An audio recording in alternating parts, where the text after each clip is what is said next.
അസ്സലാമു അലൈക്കും വറഹ്മത്തുള്ളാഹി തആല വബറകാതുഹു. ബഹുവന്യരായ ഉസ്താദുമാർ, സഹൃദരായ എൻ്റെ പ്രിയ സുഹൃത്തുക്കളെ, നാം ഇന്ന് കടന്നുപോയിക്കൊണ്ടിരിക്കുന്ന സമകാലിക കാലം എന്നുള്ളത് ഒരു മനുഷ്യത്വമുള്ള ഒരു മനുഷ്യന്, ഒരു മനുഷ്യസ്നേഹിക്ക് ഒരിക്കലും അംഗീകരിക്കാൻ സാധിക്കാത്ത, ലോകത്തിന്റെ നാനാതുറകളിൽ നിന്നും പ്രതിഷേധം അലയടിക്കുന്ന ഫലസ്തീന്റെ മേലുള്ള ഇസ്രായേലിന്റെ അധിനിവേശത്തിന്റെ ഒരു സാഹചര്യത്തിലാണ്.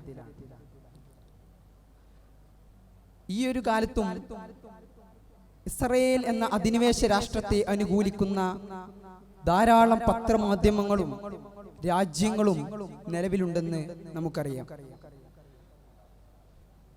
എന്നാൽ യഥാർത്ഥം അവർക്കും നമുക്കുമെല്ലാം അറിയുന്നത് പോലെ ഇതിന്റെ പിന്നിൽ വലിയതായ ഒരു ചതിയുണ്ട് എന്നുള്ളത് നമുക്കറിയാം.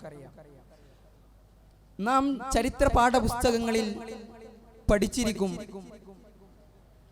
തുർക്കികൾ കോൺസ്റ്റാന്റിനോപ്പിൾ കീഴടക്കിയപ്പോൾ ഏഷ്യയിലേക്കുള്ള യൂറോപ്പിലെ കച്ചവട ഗതാഗത മാർഗങ്ങൾ അടയുകയും അതിനെ തുടർന്ന് വാസ്കോ ഡി ഗാമ സമുദ്രം വഴി ഇന്ത്യയിലേക്കുള്ള അല്ലെങ്കിൽ ഏഷ്യയിലേക്കുള്ള ഒരു സഞ്ചാരമാർഗം കണ്ടുപിടിച്ചെന്ന് നാം പഠിച്ചിട്ടുണ്ട്. എന്നാൽ ചരിത്രത്തിന്റെ ആഴങ്ങളിലേക്ക് പരിശോധിച്ചു നോക്കുമ്പോൾ നമുക്ക് ഇതിന്റെ പിന്നിലുള്ള യഥാർത്ഥ ചരിത്രം, എന്തുകൊണ്ട് തുർക്കികൾ കോൺസ്റ്റാന്റിനോപ്പിൾ കീഴടക്കിയപ്പോൾ ഈ ഒരു വഴി അടച്ചു കളഞ്ഞു, എന്തുകൊണ്ട് ഈ ലോകത്തിന്റെ ഈ കച്ചവട ബന്ധത്തിനും സാമ്പത്തിക ഭദ്രതക്കും ഒരു വിലങ്ങുതടിയായി ഈ തുർക്കികൾ നിലനിൽക്കണം, അവർ മുസ്ലിങ്ങളല്ലേ?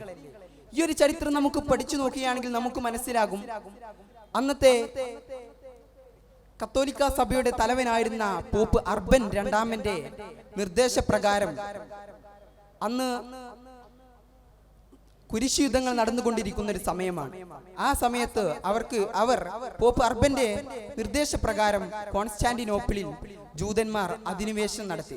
ഇന്നത്തെ ഫലസ്തീനിൽ എങ്ങനെയാണോ ജൂതന്മാർ അധിനിവേശം നടത്തുന്നത്, അന്ന് അർബൻ രണ്ടാമന്റെ കാലത്ത് അവർ ഈ കോൺസ്റ്റാന്റിനോപ്പിൾ അധിനിവേശം നടത്തി. ഇത്തരത്തിലുള്ള ക്രൂരമായ, ഇന്ന് ഫലസ്തീനിൽ നടന്നുകൊണ്ടിരിക്കുന്ന ക്രൂരമായ ആ അതിക്രമണങ്ങൾ അന്ന് അവർ കോൺസ്റ്റാന്റിനോപ്പിളിലും അവർ കീഴടക്കി. അവർ ഇത്തരത്തിൽ പ്രവർത്തിച്ചു. തുടർന്ന് അദ്നാൻ രഹാർ എന്നറിയപ്പെടുന്ന ഒരു ഇസ്ലാമിക ഒരു യുവ വിപ്ലവകാരിയുടെ അധ്വാനത്തിന്റെ ഫലമായിട്ടാണ് പിന്നീട് കോൺസ്റ്റാന്റിനോപ്പിൾ ജൂതന്മാരിൽ നിന്ന് നാം തിരിച്ചു പിടിക്കുന്നത്. ഈ ഒരു ചരിത്രത്തിൽ, ഈ തുർക്കിയുടെ ഈ ഒരു ചരിത്രം എടുത്തു നോക്കിയാൽ ഇന്നത്തെ അതേ ഫലസ്തീന്റെ ഒരു രൂപരേഖ നമുക്കവിടെ കോൺസ്റ്റാന്റിനോപ്പിളിലും കാണാം. നമുക്കറിയാം, 1919 ബാൽഫർ പ്രഖ്യാപനത്തിന് ശേഷം, ബാൽഫർ ഡിക്ലയറിന് ശേഷമാണ് ഈ ജൂതന്മാരും ഇവരും ഈ പാശ്ചാത്യരും തമ്മിലുള്ള ഒരു ബന്ധം ഈടുനിൽക്കുന്നത്. അതിനെ തുടർന്ന് ഏകദേശം 1945 ഇവർ ഈ സൈസ്പിക്കോ കരാർ എന്നറിയപ്പെടുന്ന ഒരു കരാറുണ്ട്. ഈ ഒരു കരാറിന്റെ അടിസ്ഥാനത്തിലാണ് ആദ്യമായിട്ട് ഈ ജൂതന്മാർ ഈ ഫലസ്തീനിലേക്ക് വരുന്നത്.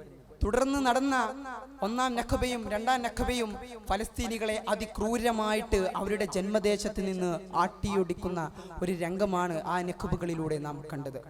ഇന്ന് ആ ഫലസ്തീനെ വളരെ തുച്ഛം ചില ഭൂമികളിൽ മാത്രം ഒതുക്കി നിർത്തിക്കൊണ്ട് അവർ അവരുടെ സ്വദേശത്ത് നിന്ന് അവരെ ആട്ടിപ്പായിപ്പിച്ചിരിക്കുകയാണ്. ഇന്നും അതിന്റെ പ്രതിധ്വനികൾ നാം കണ്ടുകൊണ്ടിരിക്കുന്നു. ഇന്നത്തെ പത്രമാധ്യമം, ഇന്നത്തെ ദിവസത്തെ പത്രത്തിൽ പോലും ആ ഒരു ക്രൂരമായ അധിനിവേശത്തിന്റെ ആ ഒരു ക്രൗര്യത നമുക്ക് ബോധ്യപ്പെടുത്തുന്നതാണ്.